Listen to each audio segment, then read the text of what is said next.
Same thing happened with Anthony Richardson of the Colts, the 4th overall pick in the draft, played 3 series in his debut in Buffalo, 7 for 12, 67 yards, and 1 interception. His opening drive ended with that pick. Let's hear from Shane Steichen, the first-year Colts coach, on his rookie quarterback's NFL debut. I thought he had great poise. I really did. I know we had the early interception. That's my fault. We got to do a better job communicating there on that one. They brought, slot pressure off the edge, and there's a miscommunication that starts with coaching, starts with myself. We got to be better there. Other than that, I thought he was efficient. He threw some good balls. He was calm in the pocket. Hit Granson over the middle. Threw a nice deep ball to Pierce. A lot of good there, though. A lot of good. Shane Steichen also said Anthony Richardson showed great poise in the game. Here's the interception. The pressure came in, and the ball got thrown a little bit wide of the mark and was intercepted, and the Bills scored fairly quickly after that. Mike, the first thing is, let's rewind that play again, Courtney, if we can. I mean, first of all, I know it's an interception. There's miscommunication. But, damn, what a throw. Holy crap. This is what I look at. I just want to look at the guy, the physical ability. What's it look? Oh, hey, my feet are cockeyed. I'm falling backwards, and let me just flick it out there at 70 miles per hour. Yeah. I mean, that to me opened my eyes. They'll fix that. That's easy fix. Like Shane Steichen said, miscommunication. He'll see it more. He probably hasn't had that blitz against that play yet. We're in the training wheel phase, like we talked about at the start of the show. But damn, I'm with Coach in that one. The dude looked good. It looked real good. It looked eye-popping. He looked more comfortable than I would have thought. His mechanics looked good. They weren't perfect, but they were good. And Mike, he had a few drops that were phenomenal throws. So I'd be excited if I'm a Colts fan for the way Anthony Richardson looked, right? He's like the opposite of Bryce Young. We know he's going to look good. We just he needs to get the polish and the reading of the defenses where Bryce Young's very good at, and then it's watch out. Yeah, and look, the guy needs to play football. He hasn't played much, and that's the whole idea. Get him out there. My gosh, that's look at what that I mean. one. It's Josh Allen looking a little there with some of these throws. You're just like, whoa, vapor trail. Shoo. Well, and it's the release, too. Right. To generate that kind of velocity and force with that quick snapping motion, that's pretty damn impressive. And it took Josh Allen 3 seasons to become Josh Allen, so let's not rush Anthony Richardson. That's right. But we see the potential that caused the Colts to make the very basic assessment. If this guy ends up being as good as he can be, I don't want it to be somewhere else because we passed on it. Let's make it happen right here in Indianapolis as our hopeful next franchise quarterback. And, there was some excitement there from Anthony Richardson. It's going to be fun. Yeah. It's going to be fun to see what he and the Colts can do. This ain't Jamarcus Russell. This is not that. I already know that, right? I know that from people I've talked to who have met the guy. He was impressive to everybody. We discussed it a lot during the draft process. You see here, he's already made great strides in his game. And then the throwing, it's not perfect. He missed a few targets because he does whip it, and he kind of stays under the ball sometimes, and it floats up on him, right? But, man, I mean, he had 2 other throws. He threw a comeback, Mike, to Alec Pierce on the left sideline with people kind of all over him. Size is a skill. And Alec Pierce, it was a tough catch, but he could have caught it. He probably watched the film yesterday and went, damn, I should catch that. He threw a deep crosser across the field that Pierce had and then dropped it kind of as he hit the ground, but it was high level. I mean, just to go, wow, the control of the football, the velocity of the football, the size of the human, the way he moves, right? The quickness of the release and what you talked about, and then how the ball pops. I mean, how could you not be excited about what you saw from Anthony Richardson there? So, yeah, I mean, he's just starting the tip of the iceberg here. Let's see where it goes. But I was extremely encouraged with how he looked. And we're going to talk about C.J. Stroud a little bit later. But the Texans have to be very nervous about this because they passed on Richardson twice in 3 picks.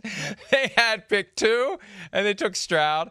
Pick 3, they traded up to get Will Anderson Jr., and then comes Richardson at number 4.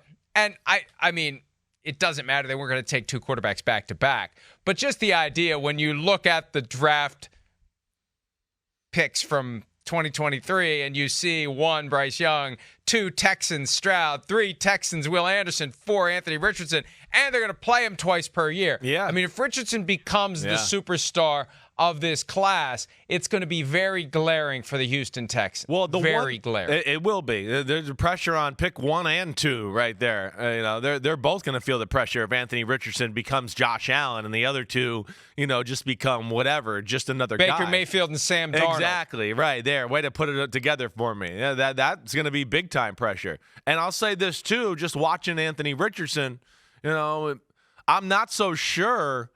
And it's odd to say this with the number 4 pick in the draft, but I think he's got the best support system around him. That's the other thing. I mean, he's got a top 10 defense. He's got an offensive line that we know underperformed last year, right? But I think we still can look at it and go, they should be pretty solid. And, receivers, okay, there's no superstars there, but there's good. Pierce, Pittman, they're the real deal. They're dependable. We think they're going to be able to run the ball. So from that aspect, compared to Stroud and Bryce Young, I think there's some things around Richardson that, are just going to be a little more beneficial for him as far as the rest of the team as compared to those two guys. I did mention the Texans, but you're right about the Panthers. They should be concerned about this too, because if Young doesn't work out and Richardson's a superstar and they trade it up, right, and they whiff, and you're going to be like, you drafted a 5'10" quarterback, and this guy, they're going to hear it for sure. You're right. I still wonder to this day how much influence the owner David Tepper had over the Bryce Young. Yeah, we know that owners have a way. You don't have to say it. It's one of the benefits of being a multi-billionaire. You don't have to tell anyone to do anything. If they're smart, they figure it out. If they want to continue to work for you, they figure it out. And it could be as simple, Chris, as Anthony Richardson's too much like Cam Newton. I don't want Cam Newton 2.0. Maybe. We've already done the Cam Newton thing. Yeah. We need to try something different. We had 8 years, 9 years of Cam Newton. And we need to give the fans something else. We need to give them a different franchise quarterback than another big, giant human who is really damn good at playing football. Although there's a reason why you are attracted to a big, giant human who is really good at playing football. Exactly. He helps you win games. That's right. He does well. He throws the ball. But, I never saw Cam Newton get rid of the ball as fast as I saw Anthony Richardson get rid of the ball in his first NFL game. That's for damn sure. No. Newton held the ball a lot longer. Well, when he was, when the message goes from brain to arm, it just took him a lot longer. Yeah, he was a little bit crank more it out. big and deliberate. How he threw it, had an incredible arm, of course, as we know. He could really throw it. But yeah, it wasn't like Richardson's ability just to snap it out there like that. Snap it. He does. He snaps it. And then, the other thing he's going to have, and we're going to continue to see, like we've talked about, and it'll only, I think, increase because they'll use him more this way. But his ability to run, of course, is going to be another edge he has because, like we've discussed before, teams are going to be worried, whoa, we might get outnumbered in the quarterback run game. We need to play this defense to stop the run. And it's the perfect pass look for a quarterback where you go, whoa, they're going to play this defense and I can throw this pass. And that's where he's got another crutch or advantage that the other two don't in that department. The other two need, some other things to help them a little bit. And that's where Richardson could be special, as far as helping his own cause. And we don't have it in today's rundown. It's worth pointing out the Colts expect running back Jonathan Taylor back this week. It doesn't mean he's going to practice. He's off-site, or at least he has been off-site, getting treatment on his ankle that ultimately had surgery after he injured it during the 2022 season. He reportedly still wants to be traded. The Colts' objective has been to calm it all down and get him to realize. Now, they haven't articulated it this way, but they just wanted to realize he's got no alternatives. What's he going to do? What's he going to do? He wants to play football. Remember, we've talked about this. They use how much you love the sport against you.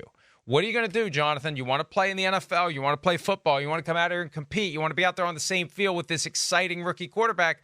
What are you going to do? Make your $4.2 million this year, and then we'll see where we are after the season. Maybe we'll give you a long-term contract. Maybe we'll use the franchise tag. But that's our decision to make, not yours. all you can decide to do at this point is to get yourself ready to play football. I feel like the Colts are hoping he comes to that conclusion. And every day that a Scud missile isn't fired by Jim Irsay at Jonathan Taylor or his agent is a good day for the Colts. Yeah. That's I would agree with you there. He's got nowhere to go here. It's him, Josh Jacobs. That's where like we said with Saquon Barkley, just get in there, play ball, get the damn money. Get it. There's only so much money out there you can get for a limited amount of time. You got to do it now. I'm sorry. The rules stink. Florio and I will continue to work on this and change it. But for now, yeah, this is the only thing you got. Play, ball out, lead the NFL in rushing, ask for more money next year, and just try to keep capitalizing. But sitting out ain't going to do it for anybody. And I don't want to see that happen to these guys. We'll keep working on it, but I can't give any guarantee that we're ever going to change it. No. I don't know what the change would know. be. And first, we got to get the union on board with it, and then we got the union to get the league on board with it, and then you got to worry about robbing Peter to pay Paul, and it's a complicated thing. And the easier thing is just play a different position, kids. If you're really, really good at football, don't be the guy that the youth coach gives the ball to and says, go run around and just, score touchdowns. Make me look like a pretty good coach if I just give you the ball every play. Get to a different position so you don't get in this position where the system is screwing you the way it's screwing so many great running backs. Hi, it's Mike Florio. Thanks for watching PFT on YouTube. Hit subscribe for the latest news and analysis from Pro Football Talk.